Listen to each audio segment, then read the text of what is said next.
اور یہاں اپنے ناظرین کو اہم خبر دیں گے۔ بلوچستان کے علاقے منگی ڈیم پولیس اسٹیشن پر حملے کے بعد پاک فوج، فرنٹیئر کور، ایف سی اور بلوچستان پولیس کی جانب سے مشترکہ کارروائیاں بدستور جاری ہیں۔ سیکیورٹی ذرائع کے مطابق آپریشن شبان کے دوران دشوار گزار پہاڑی علاقوں میں عسکریت پسندوں کے خلاف زمینی اور فضائی کارروائیوں کا دائرہ مزید وسیع کر دیا گیا ہے۔ سیکیورٹی ذرائع کا کہنا ہے کہ 6 اور 7 جولائی کو ہونے والی کارروائیوں میں 26 عسکریت پسند ہلاک کیے گئے تھے، جبکہ گزشتہ 24 گھنٹوں کے دوران مزید 13 عسکریت پسند مارے گئے۔ ذرائع کے مطابق اس طرح آپریشن شبان میں ہلاک ہونے والے عسکریت پسندوں کی مجموعی تعداد 39 ہو گئی ہے۔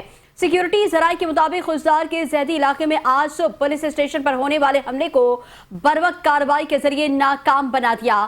ذرائع کا کہنا ہے کہ پاک فوج اور ایف سی کی جوابی کارروائی میں 8 عسکریت پسند ہلاک ہوئے، جبکہ فضائی کارروائیوں میں مزید 5 سے 6 عسکریت پسندوں کی ہلاکت کی اطلاعات موصول ہوئی ہیں۔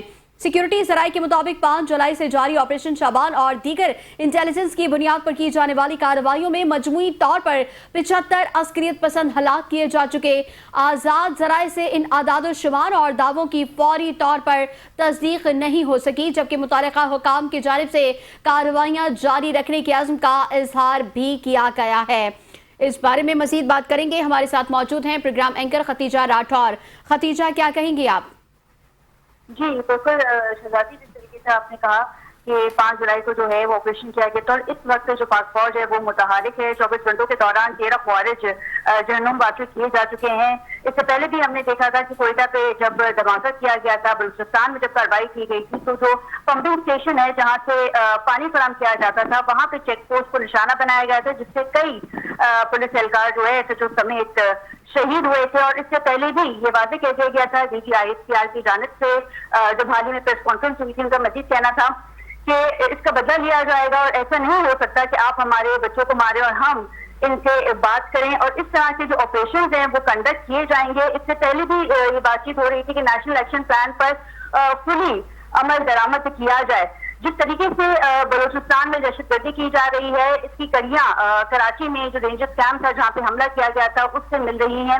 اس سے پہلے بھی افغانستان کی سرزمین جو ہے وہ پاکستان کے خلاف استعمال ہوتی رہی ہے، اور اب افغانستان جو ہے وہ بھارت کی پراکسی بن چکا ہے۔ افغان طالبان جو کہ فقہ خوارج ہیں وہ پاکستان میں دہشت گردی پھیلا رہے ہیں، اور جس طریقے کی کارروائیاں کی جا رہی ہیں پاک فوج کی جانب سے، متعدد کارروائیاں جو ہیں وہ اس وقت بھی جاری ہیں۔ جی اچھا ختیجہ، سیکیورٹی ذرائع کے مطابق خوزدار کے جو زیدی علاقے میں آج صبح پولیس اسٹیشن پر جو ہونے والا حملہ تھا اس کو بھی جو ہے بروقت کارروائی کر کے ناکام بنا دیا ہے، اس بارے میں بھی بتائیے گا۔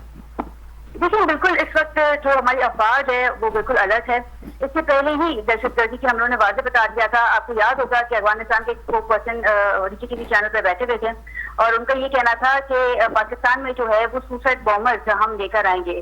ہم نے اپنے پروگرام میں بھی بات کی تھی کہ افغانستان کے پاس نہ تو ایک ڈسپلن فوج ہے، نہ ہی فضائیہ ہے، اور جو امریکہ کا جب انخلا ہوا تھا افغانستان سے، تو جو ویپنز افغانستان کے پاس تھا، اسلحہ موجود تھا بھاری بھرکم، اس حوالے سے بھی پاکستان میں تھوڑی تشویش پائی جا رہی تھی۔ اور جو ہم دیکھ رہے ہیں کہ دہشت گردوں کو، خوارج کو جہنم واقع کیا گیا ہے، اس کی مین وجہ یہی ہے کہ بلوچستان کے کچھ پہاڑی علاقوں میں بھی دہشت گرد اس وقت موجود ہیں، اور اس کا باقاعدہ آپریشن کیا گیا ہے۔ کے پی کے بھی کچھ علاقے جو ہیں وہ اس سے متاثر ہو رہے تھے، لیکن اس وقت کیونکہ بلوچستان میں یہ کارروائی کی گئی ہے 24 گھنٹے کے دوران، مزید 13 خوارج کو جو ہے وہ جہنم واقع کیا ہے۔ بالکل دیکھیے، اس وقت پاکستان جو ہے وہ دہشت گردی کی لپیٹ میں ہے، لیکن عالمی سطح پہ جو پاکستان ایران اور امریکہ کے حوالے سے کام کر رہا ہے، میڈیشن کروا رہا ہے، متحرک ہو رہا ہے، تو اب عالمی دنیا کا بھی کام ہے، انٹرنیشنل فورم کا بھی کام ہے کہ وہ اس اسٹیج پہ پاکستان کے خلاف کھڑے ہوں۔ آپ کو یاد ہوگا ماضی میں بھارت کی جانب سے یہ کہا جاتا تھا کہ پاکستان دہشت گردی کو پروموٹ کرتا ہے، جبکہ پاکستان اس کا وکٹم ہے۔ جہاں ہم خطے میں امن کی بات کر رہے ہیں، پاکستان خود دہشت گردی سے دوچار ہے، ہم میڈیشن کروا رہے ہیں، سازشی کروا رہے ہیں۔ تو اب عالمی دنیا کا بھی کام ہے، انٹرنیشنل فورمز کا بھی کام ہے کہ وہ پاکستان کے ساتھ کھڑے ہوں اور فتح خوارج کو نمٹنے میں پاکستان کی مدد کریں۔ اور یہ کہا جا سکتا ہے کہ اس وقت جو ہماری فوج ہے وہ الرٹ ہے، اور فتح خوارج کو جہنم بھی واقع کر رہی ہے، دہشت گردوں کا خاتمہ بھی کر رہی ہے، لیکن عالمی سطح پر بھی اس بات کو اجاگر کرنا بہت ضروری ہے۔ افغانستان سے جو دہشت گردی کی جا رہی ہے اس کے خاتمے کے لیے جو ہے وہ آپریشن جاری رہے گا،